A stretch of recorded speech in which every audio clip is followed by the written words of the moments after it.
도덕적 자격 거부하기. 재능 역시 도덕적 관점에서 볼 때 임의적 요소라는 로이스의 주장이 맞다면 분배 정의는 도덕적 자격을 포상하는 문제가 아니라는 놀라운 결론에 이르게 된다. 로이스는 이 결론이 정의에 대한 일반의 상식과는 맞지 않음을 인정한다. 상식적으로 소득과 부 그리고 삶에서 좋은 것들은 도덕적 자격에 따라 배분되어야 한다고 생각하는 경향이 있다. 이 경우 정의는 행운의 미덕이다. 이제 공정성으로서의 정의는 이 개념을 거부한다. 로이스는 성공으로 향하는 길에 놓인 사회적 경제적 장벽만 제거하면 누구나 재능이 선사하는 포상을 받을 자격이 있다는 능력주의 사회의 기본 전제에 의문을 제기하며 능력주의 시각을 비판한다. 우리는 초기 사회적 출발선을 당연하게 받아들일 자격이 없듯이 선천적으로 배분된 재능 역시 당연하게 받아들일 수 없다. 타고난 능력을 발전시키는 훌륭한 성격조차 당연히 자신의 공이라는 생각은 문제가 있다. 그러한 성격 형성에는 우리 노력의 결과라고 할 수 없는 어린 시절의 좋은 가정과 사회 환경이 크게 영향을 미치기 때문이다. 자격이라는 개념은 여기에 적용되지 않는다. 분배의 정의가 도덕적 자격에 대한 포상이 아니라면 규칙을 지켜 열심히 일한 사람도 노력의 대가를 요구할 수 없다는 의미일까? 정확히 그렇지는 않다. 로이스는 도덕적 자격이 자신이 합법적 기대를 요구할 권리라고 부르는 것과의 중요하면서도 미묘한 차이를 설명한다. 자격 주장과 달리 합법적 기대를 요구할 권리는 특정 게임 규칙이 정해지고 나서야 생긴다는 차이가 있다. 그런데 이 권리는 애초에 어떤 게임 규칙을 정해야 하는지는 말해주지 못한다. 정의에 관한 여러 뜨거운 논쟁의 밑바탕에는 도덕적 자격과 합법적 권리의 충돌이 깔려 있다. 자격을 중시하는 사람은 부자의 세율을 높이는 것은 그들이 도덕적으로 소유할 자격이 있는 것을 빼앗는 행위라고 말한다. 또 대학 입시에서 인종적, 민족적 다양성을 고려하는 것은 대학 입학 자격 시험에서 높은 점수를 받은 지원자들이 도덕적으로 마땅히 받아야 할 몫을 받지 못하게 하는 행위라고 말한다. 한편 다른 이들은 반대 입장을 취한다. 그들은 이러한 이점을 누릴 도덕적 자격을 갖춘 사람은 없으며 사전에 어떤 게임 규칙, 세율이나 입학 기준을 적용할지부터 정해야 한다고 주장한다. 그런 다음에서야 비로소 누가 무엇을 얻을 권리가 있는지 말할 수 있다는 것이다. 운에 좌우되는 게임과 실력에 좌우되는 게임의 차이를 생각해보자. 내가 복권을 샀다고 가정하자. 내 복권의 숫자가 당첨되면 당첨금을 받을 권리가 생긴다. 하지만 내게 당첨될 권리가 있었다고 말할 수는 없다. 복권은 운의 게임이기 때문이다. 당첨되고 안 되고는 내 미덕이나 실력과 관계없다. 이번에는 보스턴 레드삭스가 월드 시리즈에서 우승했다고 가정해보자. 이들에겐 트로피를 받을 권리가 생긴다. 하지만 이들에게 승리할 자격이 있었는지에는 의문의 여지가 있다. 그 답은 이들이 어떻게 경기를 치렀는가에 달렸다. 이들의 우승 원인이 행운, 결정적 순간의 오심 등 행운 때문인가 아니면 상대보다 월등한 경기력 때문인가? 운에 좌우되는 게임과 달리 실력에 좌우되는 게임에서는 승리자로서의 권리가 있는 사람과 승자의 자격을 가진 사람이 서로 다를 수 있다. 이는 특정한 미덕을 실천하고 행사한 행위를 포상하기 때문이다. 로이스는 분배 정의가 미덕이나 도덕적 자격의 포상에 대한 것이 아니라고 주장한다. 그보다는 게임의 규칙이 정해지고 난 뒤 합법적 기대를 충족하는 것과 관련이 있다고 보았다. 일단 정의의 원칙이 사회의 협력의 조건을 정하면 사람들에게는 그 규칙에 따라 벌어들인 이익을 가질 권리가 생긴다. 하지만 조세 제도가 어려운 사람을 돕는 데 써야 한다면 한다며 소득의 일부를 내놓으라고 요구하면 자신이 도덕적으로 마땅히 받을 자격이 있는 것을 빼앗긴다고 불평할 수 없다. 정의로운 제도는 그 다음으로 어떤 사람에게 권리가 있는지 답한다. 즉, 사회 제도에 기초한 사람들의 합법적 기대를 충족시킨다. 하지만 합법적 권리는 사람들의 진정한 가치에 비례하지 않고 그에 기초하지도 않는다. 사회의 기본 구조를 규제하는 정의의 원칙은 도덕적 자격을 언급하지 않으며 분배되는 몫도 그러한 자격에 부합하는 경향을 보이지 않는다. 루이스는 다음 두 가지를 근거로 도덕적 자격을 분배 정의의 기초로 삼지 않는다. 첫 번째는 앞서 살펴보았듯이 내가 남과의 경쟁에서 유리한 재능을 가진 것이 전적으로 나의 공은 아니기 때문이다. 두 번째, 우연적 요소 역시 매우 중요하다. 특정 시기에 사회가 가치를 높게 평가하는 자질 또한 도덕적 관점에서 볼 때 임의적이기 때문이다. 내게 의문의 여지 없이 독보적인 재능이 있다고 해도 그 재능으로 얻는 보상은 예외 없이 수요와 공급이라는 주변 상황에 좌우된다. 중세 토스카나에서는 프레스코 벽화를 그리는 화가들이 우대받았고 21세기 캘리포니아에서는 컴퓨터 프로그래머가 그렇다. 내 기술이 우대받느냐, 그렇지 않느냐는 지금의 사회가 무엇을 원하느냐에 달렸다. 어떤 자질이 사회에 기여하느냐의 평가는 그때그때 사회가 어떤 자질에 많은 포상을 하느냐에 달렸다. 다음에 임금 격차를 생각해보자. 평균적인 미국 교사는 1년에 약 4만 3천 달러를 번다. 심야 토크쇼를 진행하는 데이비드 레먼트는 1년에 3,100만 달러를 번다. 미국 연방 대법원장 존 로버츠는 1년에 21만 7,400달러를 받는다. 실제 재판을 보여주는 텔레비전 프로그램에 출연하는 주디 판사는 1년에 2,500만 달러를 번다. 이 임금의 격차는 공정할까? 로이스의 견해대로라면 이 사회의 가장 가난한 사람에게 이익이 돌아가게끔 조세 및 재분배 시스템이 작동하는가에 달렸다고 할 수 있다.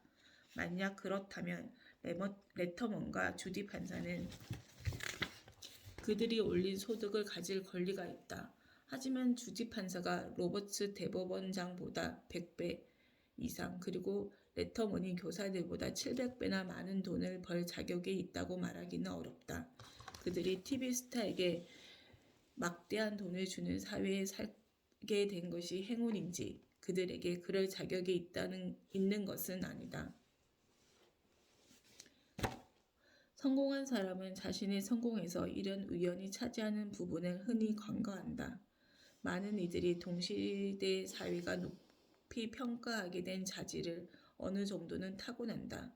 자본주의 사회에서는 기업가 정신을 발휘하는 것이 도움이 된다. 관료 사회에서는 상사와 무난히 잘 어울리는 자질이 유리하다.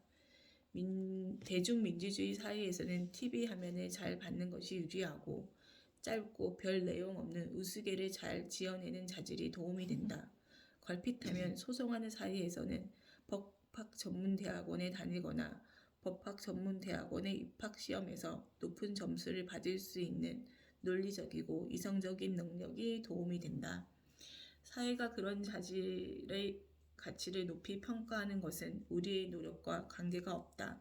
그런 재능으로 우리가 지금처럼 기술이 발달했거나 소송을 무척 좋아하는 사회가 아니라 수렵사회나 무사가 우대받는 사회 혹은 육체적 힘이나 독실한 종교적 자세를 드러내는 사람에게 가장 큰 포상이나 명성을 안겨주는 사회에 산다고 가정해보자. 우리의 재능은 분명 지금 수준에 이르지 않았을 것이다. 그리고 아마도 다른 재능을 개발했을 것이다. 그렇다면 그런 사회에서 우리의 가치나 미덕은 지금보다 적은 것일까? 로이스는 아니라고 대답한다. 지금보다는 포상을 적게 받겠지만 포상의 권리가 적다고 다른 사람보다 가치가 적다거나 자격이 모자란 것은 아니다. 현 사회가 귀히 여기고 많이 포상하는 재능을 덜 가진 사람도 마찬가지다. 따라서 게임의 규칙이 포상을 약속한 재능을 연마할 경우 그로부터 얻는 이익에 권리가 있기는 하지만 우리에게 풍부한 자질을 높이 평가해주는 사회에 살아가게 된 특별한 자격이 우리에게 있다고 생각한다면 오해이자 자만이다. 우디 앨런도 영화 스타더스트 메모리스에서 비슷한 지적을 한다. 영화에서 샌디라는 유명한 코미디언 역할을 하는 앨런이 제리를 만난다. 오랜 이웃이자 친구인 제리는 자신이 택시 운전사인 게 못마땅하다. 샌디. 제리 하시죠. 그래, 요즘 어때? 뭐 하며 지내? 내가 뭐 하며 지내는지 알잖아. 택시 운전하지. 좋아 보이네. 그런데 자네 택시 운전이 뭐가 어때서 그래?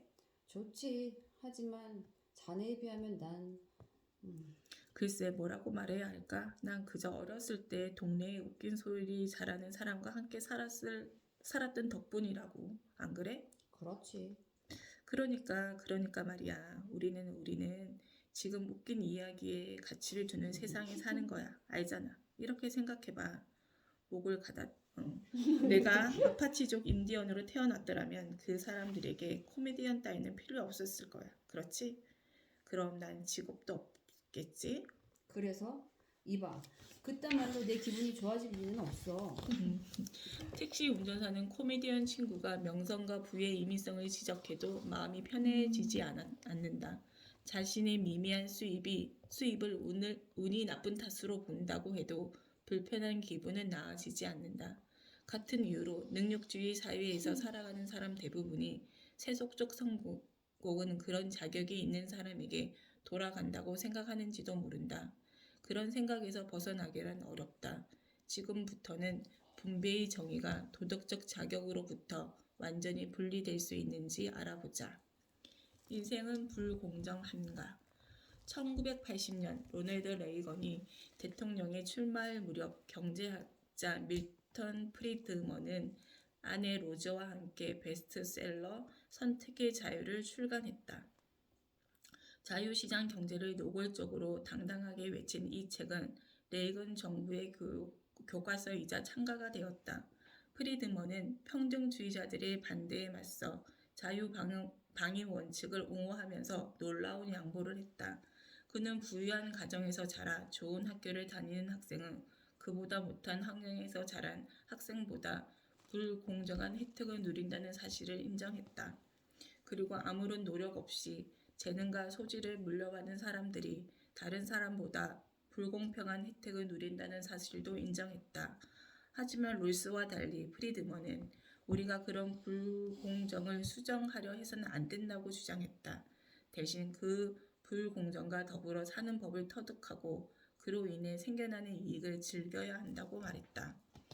인생은 공정하지 않다. 자연이 낳은 것을 정부가 바로 잡을 수 있다는 생각은 매혹적이다. 하지만 우리가 개탄하는 커다란 불공정에서 얼마나 많은 이익이 생겨나는지 깨닫는 것도 중요하다. 무하마드 알리가 위대한 권투 선수로서의 기술을 타고났다는 사실은 공정치 못하며 무하마드 알리가 하룻밤에 수백만 달러를 벌 수 있다는 사실도 분명 공정하지 못하다. 하지만 평등이라는 추상적 이상을 추구하느라 알리가 하룻밤 경기에서 벌 수 있는 돈이 최하층 사람이 부두에서 비숙련 노동으로 벌 수 있는 일당보다 많지 않도록 제한한다면 알리를 보며 즐기는 사람들에게는 더욱 불공정한 일이 되지 않겠는가? 정의론에서 롤스는 자기 논리에 빠진 프리드먼의 조언에 반대한다. 그는 우리가 잊기 쉬운 익숙한 진실을 신랄하게 지적한다. 즉, 실제로 존재하는 방식이 마땅히 존재해야 하는 방식을 견정하지 않는다는 것이다. 선천적 재능의 분배나 사회적 여건의 우연성은 부당하기 때문에 제도상의 질서는 항상 결함이 있다는 주장을 우리는 거부해야 하며 부정의는 반드시 인간의 손으로 조정해야 한다. 물론 때때로 그런 생각이 부정의를 무시하는 변명으로 사용되기도 하는데 마치 부정의를 받아들이지 못하겠다고 해서 다 죽을 수는 없지 않느냐는 식의 말처럼 말이다. 자연의 배분 방식은 정당하지도 부당하지도 않다. 인간이 특정한 사회의 위치를 갖고 태어나는 것 역시 부당하지 않다. 그것은 단지 자연적인 사실일 뿐이다. 정의냐 부정이냐는 제도가 그러한 사실들을 다루는 방식으로부터 생겨난다. 롤스는 우리가 그런 사실들을 다룰 때 서로의 운명을 공유하며 공동의 이익에 도움이 되도록 각자에게 우연히 주어진 선천적 사회적 여건, 우리를 위해 이용하자고 제안한다. 롤스의 정의론이 궁극적으로 성공하든 실패하든 그 이론은 미국 정치 철학이 지금까지 내놓은 좀 더 평등한 사회를 이루기 위한 가장 설득력 있는 주장임이 분명하다.